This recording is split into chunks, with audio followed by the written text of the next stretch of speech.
Hello and welcome to the Overly Animated Podcast, where we take animation seriously. We provide fan-oriented and analytic discussions on a variety of animated shows, movies, and anime, including Steven Universe, Gravity Falls, and Rick and Morty. I'm Dylan Hysen, and today I'm joined by Delaney Stovall. Hello. Today, Delaney and I will be discussing Comedy Central's new show, Moonbeam City. Hooray, and the first episode, Maul Hath No Fury, I believe. Yes. So this show, if you're unfamiliar, airs tonight. We're putting this podcast out on Wednesday. It airs, I think, like 10:30 on Wednesdays on Comedy Central. The Comedy Central's put up the first episode early. Right after South Park. Yeah, so that's a good spot for it, actually, ratings-wise. Comedy Central has put out the first episode, legally on many venues, including their website. This is a thing networks do a lot of time to promote new shows. I think it's a good idea. Yes. Yeah, and so we have. I'm not sure if we're going to be regularly covering the show. This was a strong episode, so it's very possible. So check back for Moonbeam City and other shows coverage like Rick and Morty. I think there's going to be a big overlap between our audience on Rick and Morty and this show. And the show looks to be off of a strong start, and I'm excited to discuss it. Yes. So, overlyanimated.com. If you're unfamiliar with this podcast, hopefully you have new people listening. We're kind of on the ground floor of the Moonbeam City podcasting. I don't know if anyone else is going to be covering this show. Is there a floor? There's no floor. We're the first one. So there you go. I'm hoping we're the first one. So, okay, Moonbeam City. Created by Scott Gardner. There's an I in there somewhere. And I'm not familiar with him. But I've heard about the show, and I watched it, and it was very good. So let's discuss it. It is a 80s cop show parody, which Delaney is very excited about. Oh, man. Yeah, so I bet you can... I have so much background in 80s cop shows. So what is your background in 80s cop shows? Well, my parents raised me to believe that the 80s was the greatest decade to ever and will ever to have existed, and so I have seen all of the 80s cop shows. Miami Vice, big on that? Yeah, all of it. Yeah. And I'm a forensic science major, so like a lot of like what I've watched growing up has influenced like my choices and like where I'm gonna go for a career. So I'm all about like these detective shows, and oh man, that's good. I'm sure Moonbeam City will help your studies immensely with its very accurate definitely. portrayal of a cop show. Yeah, it's so accurate. Okay. So I don't know if you haven't seen the show yet, I'd encourage you going to watch it now online. Featuring Rob Lowe, Elizabeth Banks, Kate Mara, and Will Forte. Pretty strong. Oh yeah. Pretty strong lineup, and so let's get into Moonbeam City here. This episode, Maul Hath No Fury. Delaney, you just watched it. What did you think? I loved it. It's not just hilarious. It's like visually, like it's like an acid trip for 22 minutes, and it's just so bright and neon, and I love it. And like it's so 80s, it hurts my soul. Like it's so good. I love it. And I don't even know if I want to call them tropes. They're so ridiculous. Like they're beyond tropes. It's just everything about it was great. And then it surprised me in some places, that other things it didn't surprise me, which I'm glad it didn't surprise me, because like this is exactly what I expected, and this is what I wanted when I heard like 80s cop show parody animated. Like this is everything I wanted, and I'm so happy about it. Yeah, I was pretty impressed with it. Speaking of the bright visuals, is this supposed to be a futuristic city? Is that what we're getting at here with Moonbeam City, or is it supposed to be an 80s city? Like I can't even tell. It's Art Deco ish. Yeah. And for me, it's very 80s. Like it's like everything they're wearing and the colors. It's very 80s futuristic. So I think we're supposed to take it as this is kind of like the 80s like wet dream kind of thing going on. Yeah, like, that's a good description. That's what this is. Oh yeah, I should mention this podcast, along with the show, might not be suitable for younger audiences. Yeah, I was waiting for you to say that. I forgot about that. Usual overly animated podcasts are age appropriate to their content. The show on Comedy Central, it wasn't super inappropriate, but it was pretty decently, So yeah, it's like fairly inappropriate. So yeah, this podcast, this episode of Overly Animated may not be suitable for younger audiences, and So here's my thing with first episodes of television shows. You shouldn't expect pilots to be good episodes of TV, because they almost never are. No. Like if you won TV season for network television, fall or spring, you want to go and watch some of the pilots that are coming out. If you're not going in with the right mindset, you will just be incredibly like disappointed. Like they're all bad. Like, they're all bad bad because that's how it works. And so you shouldn't look for first episodes of television to be good. You should look for the potential for a good series. Look for potential. Look for things that you like, even if you laughed at one thing in the entire episode. That might be enough for this to be a good show down the road. Or if there's one concept. If there's one concept that's good, yeah. So I was not expecting much from the show. Unless it's Stitchers, and then stay far away from Stitchers. Okay, that's good advice. But I was not expecting much from the show, as with all first episodes. And I was extremely surprised to not only be watching a show that had a lot of potential to be very good, but also I was just watching a good episode of TV. Yeah, it was like, I was so shocked. Like, it's the first episode, and like, you're immersed, and it's funny. It's like eventually the episode starts getting into like, pilot episode territory. Yeah. Like pilot episodes have to have a plot, so then we kind of go on this plot without really being... And we have to explain all the characters, kind of. And... Yeah, well, I think this episode's the strongest in its initial exposition of the characters in the world. Like, I think the first 5 minutes of this episode is very good. And I was very surprised. The cold opening is very strong. And I really enjoyed that. Once we start getting into this ridiculous mall plot, it's still funny, but it loses it a little bit. It loses a little bit of steam, I think. Yeah. But that's to be expected with pilot episodes, because they have to have narrative. But they're not at a place where they can execute a super successful narrative yet. No. That being said, I think this was a modestly successful narrative. We had to have like this little like episode contained plot. It's just what has to happen. Yeah, or else Digimon wouldn't be a TV episode, right? So we just have to have that. And they choose a very weird concept for their first episode, but I think that's intentional. With these type of adult animated shows, the typical, kind of discourse surrounding them on television is that they should be really weird and really absurd. Yes. And I think it's a little dumb to have that, thought process among everyone in the industry. Like, I feel like we should have a more broad type of there's a lot of potential for non-children's network animated shows, we have really good ones. We have Archer, we have Rick and Morty, this show, I mean, even Simpsons, Family Guy, all that. Even though they're like older ones, they still can put out funny episodes and stuff. Well, I mean, The Simpsons especially, like, I mean, there's a reason it's not just on the air and like dragging along, like, yeah, it's on and The Simpsons almost isn't in this category because it's more of a pure sitcom, just in animated form. But since The Simpsons kind of spawned this Family Guy type animated show, which almost everyone since then has been in this category of just utter absurdity. And Archer like channels that absurdity into a very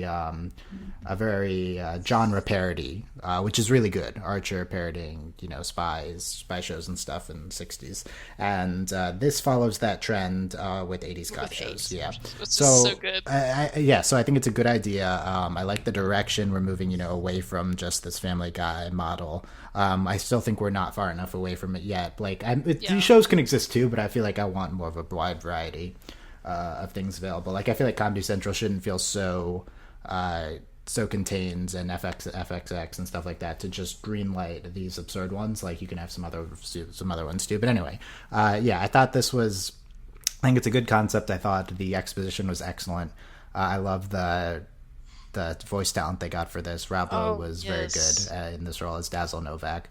On one hand, Dazzle is just this Archer type character that we've seen over and over. And I haven't seen that much of Archer. Like, I mean, I've seen Archer, and then you know what I'm talking about regardless. Yeah, like, that's what this, like, that was my first thought when he was introduced. I'm like, oh, we have 80s cop Archer. That's what he is. It's like the super arrogant, like, handsome 30s and, like, guy. super sexual. Yeah, super sexual and stuff like that. The difference, I'd say, between Dazzle and Archer is actually very competent.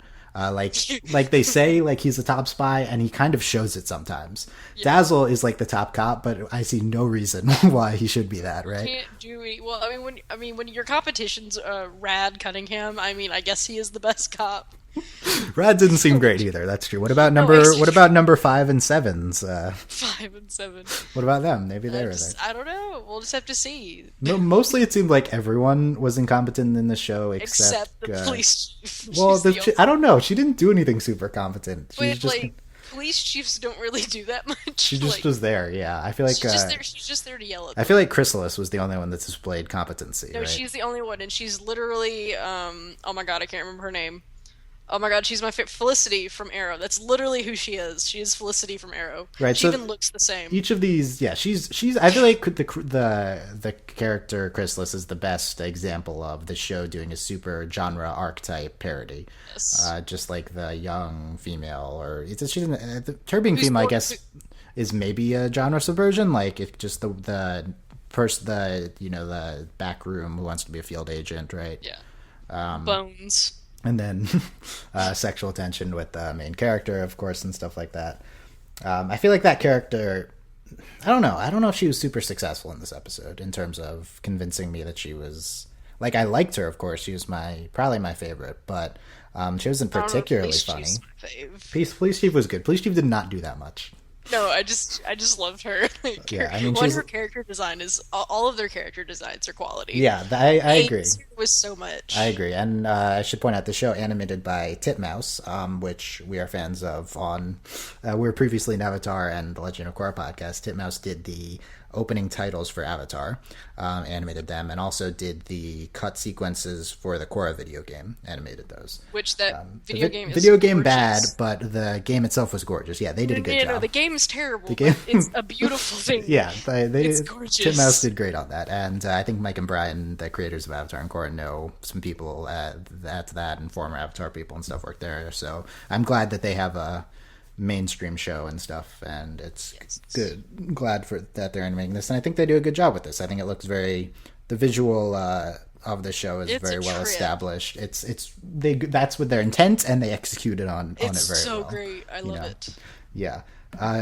So we kind of talked Dazzle. We got Police Chief Rad. So Rad, I feel like, is a pretty not that he's rad, but he's the kind of typical villain, or not the villain, the rival. Yeah, the rival for the main detective. And but do they use the word detective in the show? They like cop a lot. I can't. I feel like we should call them cops, not detectives. The Wikipedia article says detective. Yeah, and it's So that's a very. I feel like the side characters are really just these genre archetype. I mean, they are detectives. They just haven't said they're detectives. Yeah, I mean, you would assume so. And yeah, so let's talk specifics in this episode. Like I said, I really like the first 5 minutes. Like in the cold open, we kind of have this beginning intro, welcome to Moonbeam City type thing. Yes. Which isn't. I don't know. We have to establish the setting somehow. You can't do this in a way that's super interesting. It's impossible. So you just have to put it out there, and then we immediately have the Diablo Malo, but he's not named that yet, and he robs the old lady, and he says and something about what that has my pills. Yeah, my pills and your lighter, and then he sets her on fire. It doesn't make any sense, but it's great. It's so good. He's like, and then he runs into the opposing Hispanic gang member. They call each other S.A. and Holmes, of course, because that's how this works on these shows. And then Dazzle shows up. What do you the reveal of Dazzle? Oh yeah, he is that one. Yeah, Dazzle. He is Dazzle, the Holmes. Which one? The S.A. or Holmes? I think it's S.A. I don't even know. He just that was really great, and then that was amazing. Then I really enjoy it because they continue it at the end of the episode where he's the fire hydrant. So like I'm enjoying that this is a theme. Oh, I hope they continue with the ridiculous disguises. Like it's really good. Yeah, I loved it. Like especially because like they went really slow with it, and then he ripped off his face, and it was like, what is even going on? Like it was absurd. Yeah, and it was great. Moonbeam City Police. I hope your brain is hungry. It's having bullets for dinner. Delivered by that line delivered by Rob Lowe was pretty good. And then he shoots the bird instead of the. And they have a nice cutaway there too, which I think was good. Yeah, lucky break fart bag. I only used most of them on that car with the penis shot into it. Oh yeah, that was also good. That was wonderful. And he said, and after he misses again, do you have any bullets? Yeah. No, my favorite. No, the next one was he did another one-liner. What was his one-liner? Oh, what was it? It was like the something like diner. It was like. Oh yeah, it was yeah. Oh, it was so. It's a really bad one-liner. Yeah. Yeah, no, and then like it's great. Yeah, and that's I just think that was the funniest part of the episode. This beginning sequence, very strong. And we have the theme song. The theme song just kind of this typical 80s type thing, yes. And I think it's pretty good. I like the music. They have the music done by Nightclubs, as the Wikipedia page, which is a actual synth pop band, and it's pretty cool. That much 80s, wow. Much 80s, very synth. Yeah, so after that we have Genesis Jones, the news broadcaster. I laughed out loud at his name. Like, I was very pleased. Genesis Jones brings some of the strongest parts of this episode. It reminds me a lot of Shiro Shinobi. Like, I just love really terrible, like, announcer names. The announcer from The Legend of Korra, yeah. And what's great, I love the concept of this, that they take the random guy in the cold open who they weren't necessarily have to do anything with. And it's like, he turned $42 of purse money into a criminal empire filled with overnight, filled with all these terrible activities and infant neglecting. It was pretty great.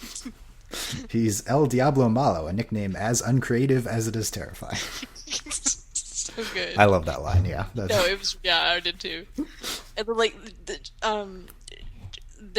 Genesis Jones, like, the voice actor, good job. Like, the line deliveries. Who does voice Genesis Jones? I'm not sure. Let's look this up as we do this. But it was pretty. Yeah, anything with him in this is pretty good. Quality. And then we have the scene of Dazzle talking to Pizzazz, the Elizabeth Banks detective. What do you think of the name? Character. What do you think of the name Pizzazz? It's good. It fits her. Very much fits with the. His name is Dazzle. Like. What do you think of the name Dazzle? Yeah. And then Pizzazz, and then we have Rad. So, like, I imagine I think you have to have some really ridiculous name to be a cop. I think that's like a requirement in Moonbeam City. Nick Corirosi, I probably butcher that name, is El Diablo Malo. Do we have? Oh no, I don't have the news guy. I feel like his voice is familiar, so I'm not sure.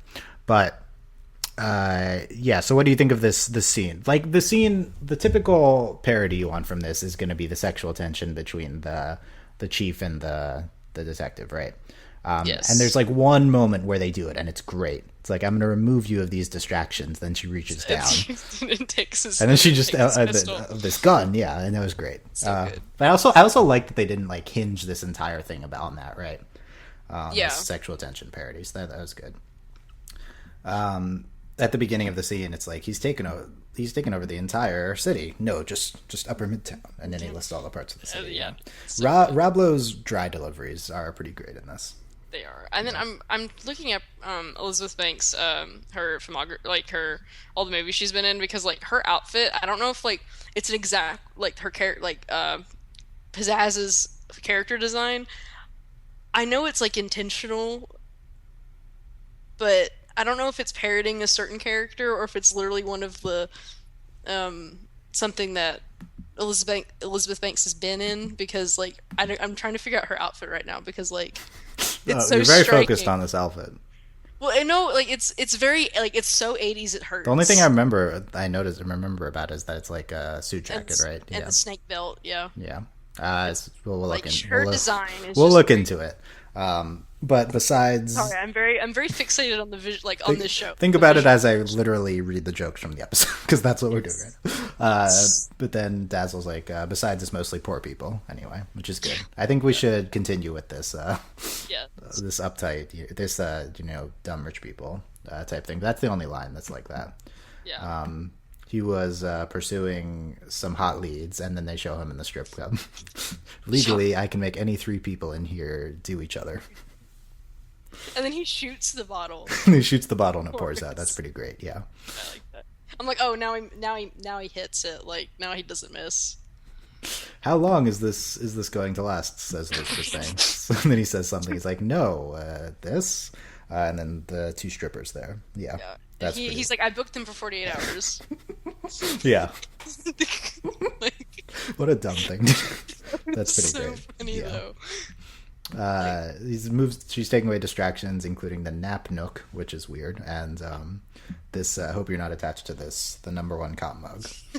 That I never thought, looking at that mug, that was going to be like a really, like, it was like an important... It was just an essential part of the episode. Yeah. Yeah, and I just was amazing. It's a good idea because it like I thought it was gonna just be a gag, but no, it was like a plot point. Just captures the main part of his character, his ego, and his that stuff like that. Then we get he has the number 2 cop mug, and there's 5 and 7. There's a pretty good visual gag. That was good. I liked that. And we meet Red Cunningham, who I would keep wanting to call him Archer because he's basically Archer, who Dazzle calls King Dick of the Ass Forest. We have a lot of these kind of really immature like insults to each other, more so than Rick and Morty, I feel like. And they're not even, and a lot of them aren't even like curses. Like we have like jerk hole and jerk hole. There's that entire thing. Then Dazzle's like, here's what I'm going to do with the mug, and it's including mouse baths, which we get a visual gag of later. I know. I think that was the best animated part of the episode because the mouse is like moving Yeah. when he's like dunked in the thing, and it's really good. I agree. Props to the animators on that. Yeah. They have the entire thing with the shooting the door and going out. Then we get the introduction of Chrysalis, who we keep wanting to call Chrysalis or something. I also want to call her Felicity because that's who she is. Want to call her I don't even remember, but the name of Kate Mara in House of Cards. And oh yeah, Kate Mara's great. And yes. Hi, I assume we've boned. That's a great introduction. That was. Chrysalis Tate. He had nothing to put in his holster but Skittles. And then it comes back. Then it does come back later. I yeah, know, that was good. just everything. It's so good. Chrysalis says, I want to be in the field where the action is and the stairs aren't, after she says she's tired of being pushed downstairs. That was the most archetypal line. I want to be in the field where the action is, but then they add where the stairs aren't, which is pretty good. Yeah, I liked that. Then later when she's like, or I'm going to throw you down the stairs. Oh yeah, that's true. Yeah, I forgot about that. This episode's more intelligent than it seems because we also have lines like King Dick of the Ass Forest, but we also have these good recurring gags. She wants to go in the field, and if not, she'll sue him for sexual harassment. Why?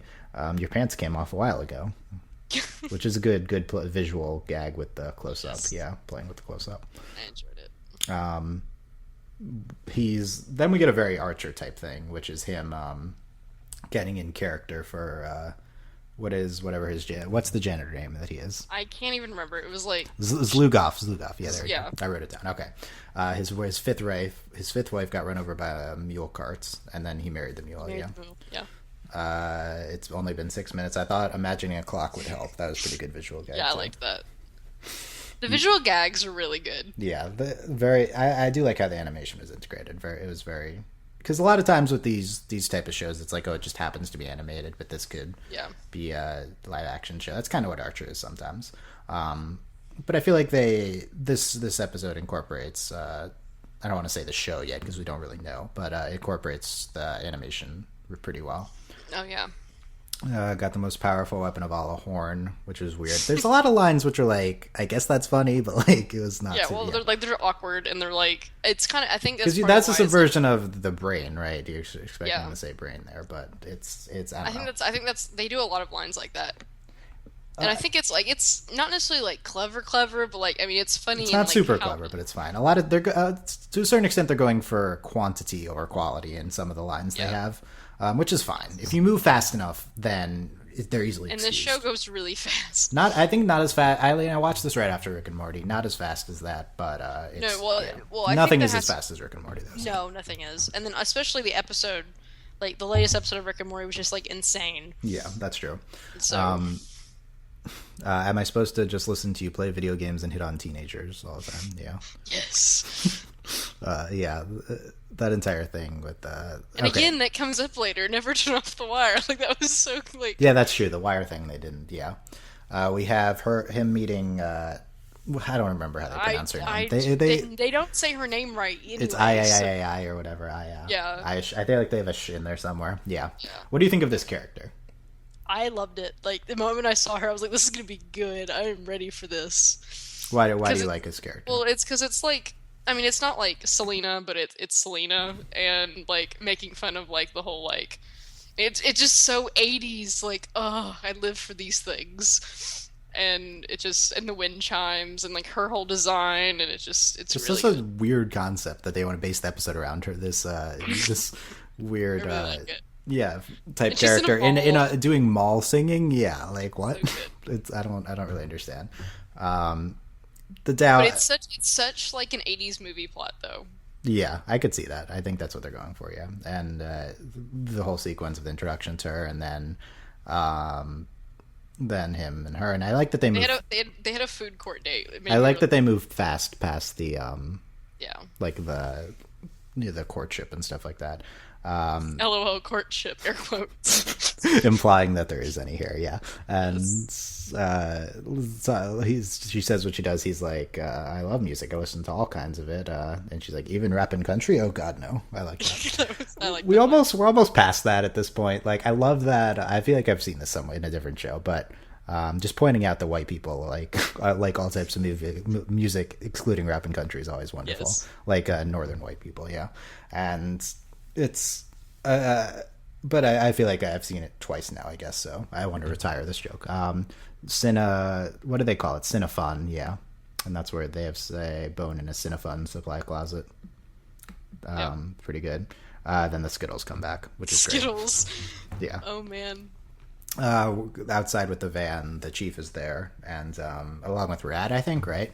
The fact that everyone got brutally murdered while they were having sex in the closet. Oh yeah, that's true. Which is, I guess, not funny in its own, but is a good concept. Yeah. Yes. And they literally pull up behind the van. Yeah, and she's just in there. Yeah. It's really good. Mm-hmm. And Rad's like saw something from a kilometer away. Cut the Canadian talk. That was weird. That's what Pizzazz says. He was making fun of like, where'd you learn how to do chalk outlines, clown school. Yeah, that was good. And we hear them boning through the headset, right? And it's like, shut it off. And her facial expressions were incredible. And then they have an extended one of that over the credits too. It was good. It was really funny. More of the Pizzazz just threatening everyone. Pizzazz just being Pizzazz, even though that's not a good description because it's the first episode. Yeah. Or whatever. In my homeland, a girl cannot utter her name aloud. The Shah will cut off her elbows. Gonna book you in every mall you've ever dreamed of. Again, with this weird concept, but the mall. The mall names. I didn't bother trying to write down the mall names except for the last one. You made the comment about like the rich people jokes, which I feel like that's what the mall jokes were, because like the mall names got longer. Yeah, they're all like they go preceding the upper class malls. Yeah, that's true. Good point. Which is really funny because like how many malls does Moonbeam City have? Yeah, well, apparently 4 or whatever. Yeah, yeah. 5, I guess. They makes her the big cat. I've spared no expense. You've spared lots of expenses. There's no reinforcement beam on the stage. Typical joke. Pretty good. Yes. The bands, and then there's the Rain Stick by Mannheim Crow Kicker. I actually didn't notice at first that this was the guy. That this was El Diablo Malo. Really? Are you serious? I didn't know. Well, there's the initial introduction, and then it's pretty sinister. But I'm like, okay, why are they doing that? Because I wasn't even thinking of him anymore because of this absurd concept. Immediately. I feel like you're supposed to know right away. They do make it even more obvious later. Obvious. It's great. Before they reveal it, but yeah, that's just part of the charm. Yeah, the charm in that. Obviously they're going for that, and it's good. He has the rain stick, so good. Rain stick, yeah. Back to Genesis Jones, the anchor. El Diablo Malo has seized all local animal pounds, fed them cocaine, and then unleashed them into elderly homes. And then he interviews Dazzle and is this entire gag with the phones and being the manager. Number 1 manager mug. Just located in the police headquarters. Very odd turn of events in this episode. I don't know. I like it. It just yeah. It's just so 80s. It hurts my soul. Meeting requests go through Chun-Li. What time is your? Oh yeah, she's like, I'm gonna put my foot through your. That's what I thought. That's what I thought you were talking about with Rick and Morty. I'm getting the two shows confused because there's a foot joke in Rick and Morty too. Yeah. What time is your foot available? With the meeting in the private room. Yeah. Yeah. No, I like that. Yeah. What time is your foot available? Get out. Okay, I'm skipping some of the lesser jokes now. Okay, now they're having dinner at the thing. Yeah. So what do you think of? I don't know. I feel like the episode moves kind of fast here, and there's a lot of these kind of I mean, it's kind of good that they don't like focus on the relationship a lot because like obviously that's the weakest part of the episode because Yeah. they met in a mall Yeah. and they were there for like It's two and it's the minutes. episode specific part of it too. Yeah. Yeah. So I think in this case it's like a good thing. I mean, it does go really fast. One thing is that the strongest parts of the episode is the ones that seem like they're coming back, right? Like I feel Yeah. like the mall stuff and this AI character and stuff like that, they're the one offs, and then all the interesting things established are the ones that are recurring. Yes. They're having their meeting in the whatever, Dazzle and long name girl and Del Moonridge Oaks North South Circle Square. There you go. They're having dinner. They're having dinner. Yeah, It's a date. it's a date. Where are they here? I think they're in his apartment. Okay.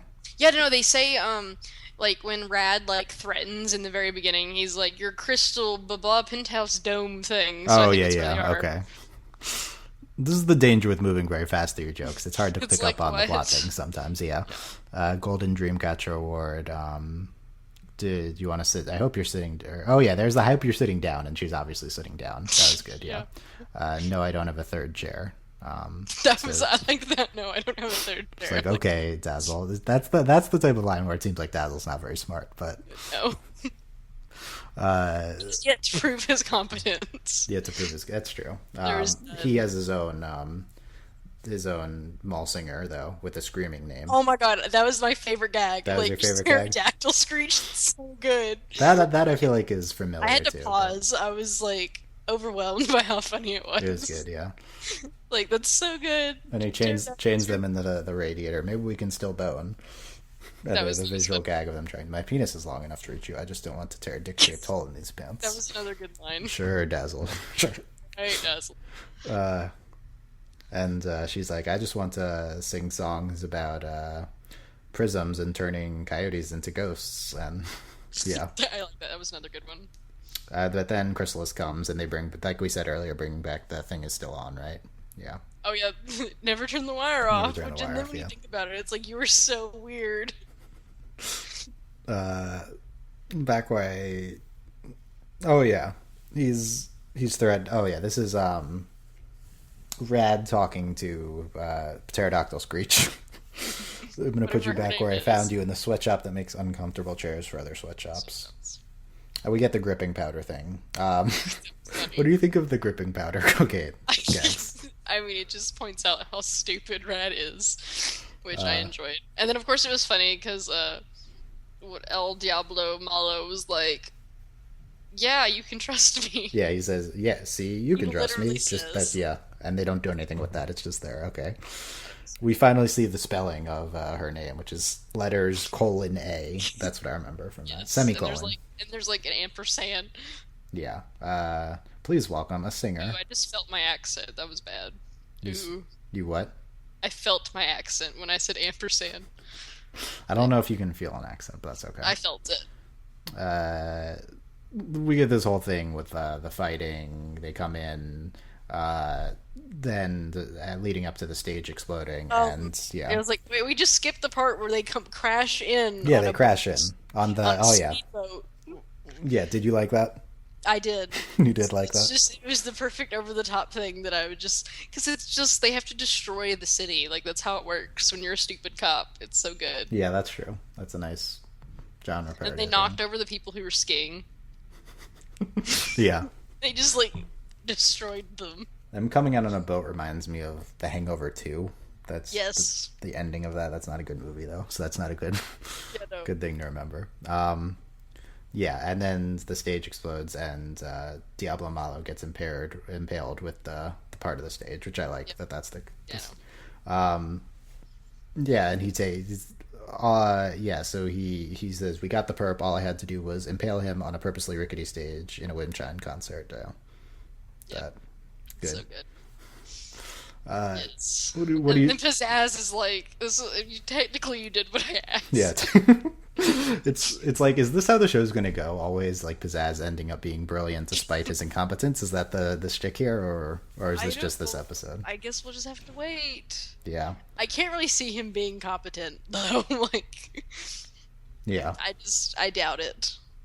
It has to. It's I mean, I'm used to competency Sparrow, except the actual clever. Yeah, Jack Sparrow is like actually clever though, right? Like, yeah, but it's like this will be like that, but like not clever. Yeah, like Archer is actually clever, so I don't know. It'll be like Fred. It'll be like Fred from Scooby Doo and how those things work out. Yeah, that's a good connection. Yeah. Pizzazz says she's gonna what? I don't know, something. Bury you so far underground, the world's smartest worms couldn't find you. Yeah, and I really like how they do like the blinds on her face every time she gets mad. The blinds on her face. Yeah, like they do like the shadow. Okay, yeah. Of the blinds, like they did that in the first scene, and like because that's like the typical scene that they do in like old like no, I can't say the word, but like old black and white like cop films. Yeah. And like it's so good. I really appreciate it. And also, I've been watching Austin Alley on Disney, and they have the Spanish teacher who always like turns and like takes her glasses off when she says something like dramatic. So what a weird connection to make. You can blame. I watched a lot of Austin Alley. Why have you been watching Austin Alley? It wasn't on purpose. It's Maddie's fault.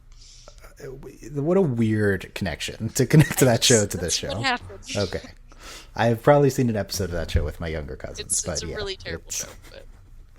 okay, so what happens with Rat at the end? Like they find cocaine on his hands, right? And does he get arrested? Is that what happens? I would assume so. I bet he's coming back though. But he's like a main character, so I don't know. Yeah, so everyone knows gripping powder. Bad things happen to him. Yeah, I guess everyone knows gripping powder is green. He's like gripping powder is white sometimes. Just absurd. Yeah, I like that. But the ward judges were from the Department of Immigration, and one of them says if he it off and they have like a Miss America sash. I enjoyed that. If he marries her, she can stay, and cuts a shot of her on the boat. Yeah, it was really funny. That was good. I liked it. All right, and then we had the Statue of Liberty in a bikini. Yeah, why was the Statue of Liberty in a bikini? Because it's Moonbeam City. So I guess this takes place in America. That's where Moonbeam City is. I imagine the idea is that they're taking like Las Vegas and New York and like pretty much. I bet we'll see a lot of like major landmarks, but like neoned up.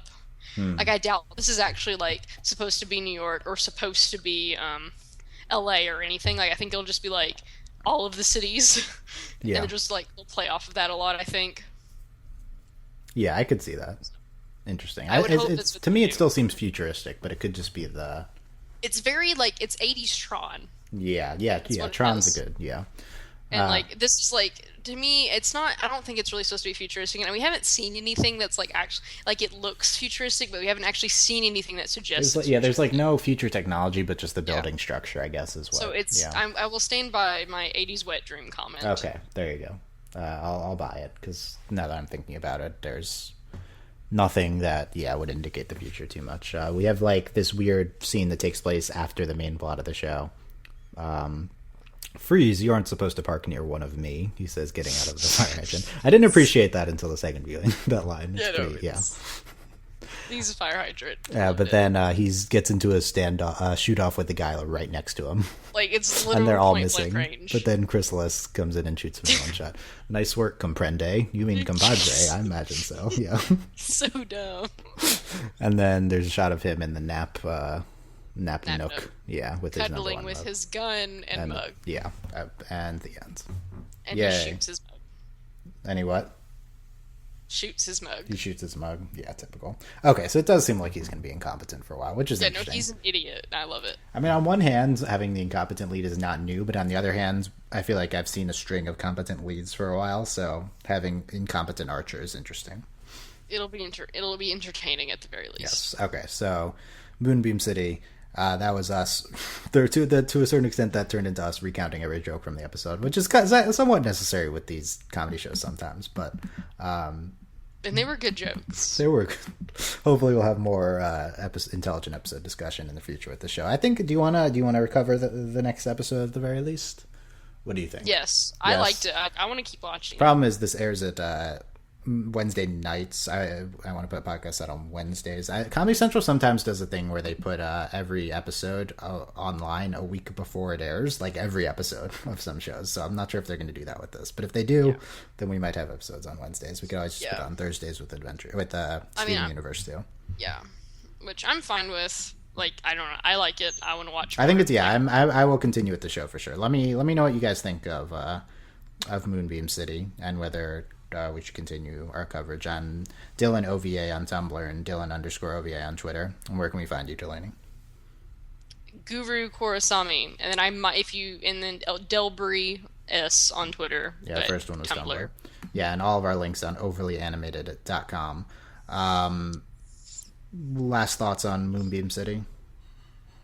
Loved it. Oh, it just, the 80s nerd inside of me is pleased. Yeah, I was a big Parroting fan of the 80s is a fun thing. It's a very, very strong first episode of the show. Like I said, first episode's not supposed to be super strong, and this was. Not that they're not supposed to be, they usually aren't, and this was very good. So you can support us on Patreon at patreon.com/overlyanimated.